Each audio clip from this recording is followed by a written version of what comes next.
Tragedi 98 merupakan salah satu episode paling gelap dalam lembaran hitam sejarah Indonesia. Hari itu, Republik Indonesia nyaris runtuh dalam kobaran amarah dan kebrutalan.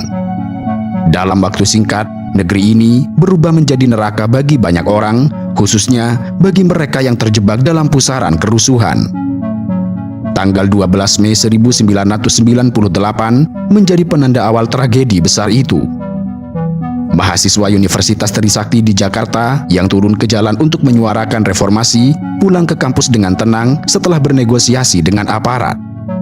Namun tiba-tiba suara letusan senjata membelah udara sore. Peluru tajam menghantam tubuh-tubuh muda itu dengan sadis. Lang Mulia Lesmana, Heri Hertanto, Hafidin Royan, dan Hendriawan Si ambruk bersimbah darah. Padahal mereka bukan perusuh dan juga bukan penjahat. Mereka hanyalah mahasiswa yang membawa spanduk dan mimpi perubahan. Keesokan harinya, amarah rakyat meledak dan nyaris mustahil dipadamkan. Jakarta segera berubah menjadi lautan api. Toko-toko dijarah, mobil-mobil dibakar, lalu gedung-gedung raksasa luluh lantak. Yang sangat tragis, Mall Klender berubah menjadi kuburan massal, di mana ratusan orang yang terjebak di dalamnya tewas terbakar hidup-hidup dengan tubuh hangus dan tidak bisa dikenali. Aroma daging panggang segera memenuhi udara kota, mengeluarkan aroma kegetiran, keganasan, serta kegilaan yang sulit dilukiskan. Lalu, di sudut lain kota, massa yang kalap segera menyerang perkantoran milik warga keturunan Tionghoa. Tulisan milik pribumi dicoret besar-besar di kaca toko, sebuah upaya putus asa untuk selamat dari amukan. Tetapi nahasnya, bagi banyak keluarga Tionghoa, tidak ada lagi tempat yang aman. Mereka terkunci di rumah, mendengar jendela dipecah, mendengar api merayap, dan mendengar pintu diobrak dengan paksa. Yang paling memilukan adalah kisah perempuan-perempuan Tionghoa yang menjadi korban kekerasan seksual. Di tengah kekacauan, mereka dijadikan sasaran kekejaman yang tidak pernah terbayangkan.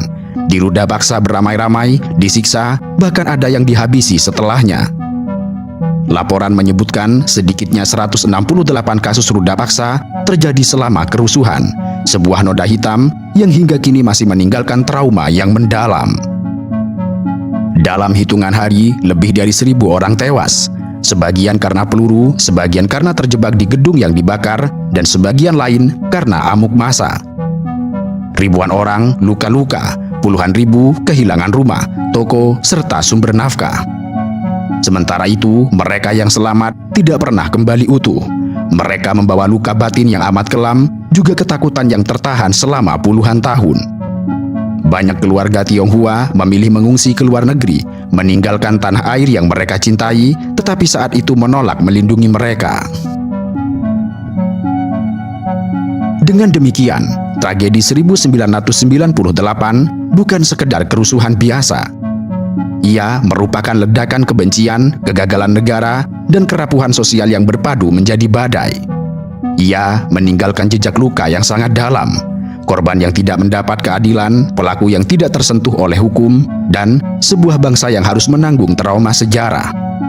Bagi generasi setelahnya, tragedi 98 adalah pengingat bahwa ketika keadilan diabaikan, ketika diskriminasi dipelihara, dan ketika kekuasaan membungkam rakyat, maka api bisa menyala dengan kebrutalan yang tidak pernah terbayangkan.